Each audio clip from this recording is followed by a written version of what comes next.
This is the 501 Coroner Backroads, where the road slows down and the stories are still waiting, right where they've always been.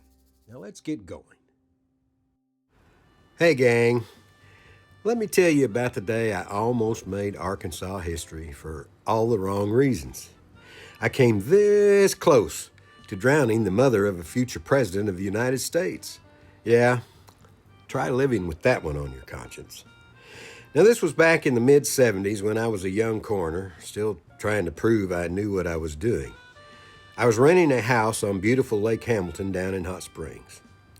The house belonged to my good friends Marge and Bill Mitchell, and their best buddy just so happened to be Virginia Clinton Dwire Kelley. Yep, Bill Clinton's mama. Now, Virginia was a character. She'd spend plenty of time on the dock fishing, and she and I had many enjoyable talks and lots of loud laughing. The Mitchells and Virginia had even backed my campaign for coroner, so let's just say I was extra careful to stay on their good side. One Saturday morning, Marge and Virginia decided it was time for a little fun on the water. They recruited me as the captain of the Mitchells' prized party barge for what I would soon come to call the mid-morning mimosa cruise. 8 passengers, 8 mimosas, and 1 rookie coroner playing riverboat captain. What could possibly go wrong?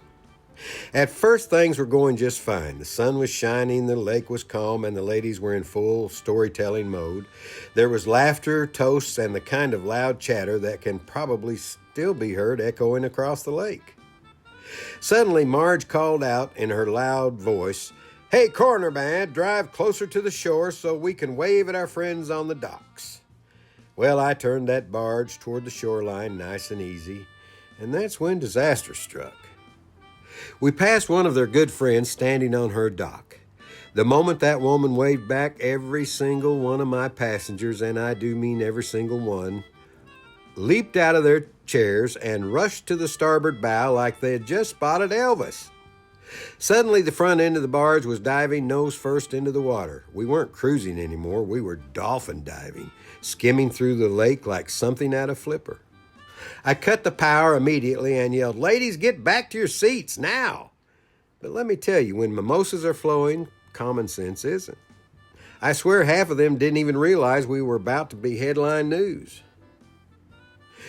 And that, my friends, is how I nearly sent Virginia Clinton Kelley, the mother of a future president, and her whole merry crew straight to the bottom of Lake Hamilton. Looking back, I can only laugh, but at the time I was just praying that no one was going to have to call my own office to come to that scene. Thanks for joining me for another edition of A Coroner's Memory. I'm Steve Navoychek, the 501 Coroner. If you enjoyed this story, like, share, and subscribe. Make some comments if you want, because you never know what story I'll pull up next from the Lake of Memories. The next one might be about you.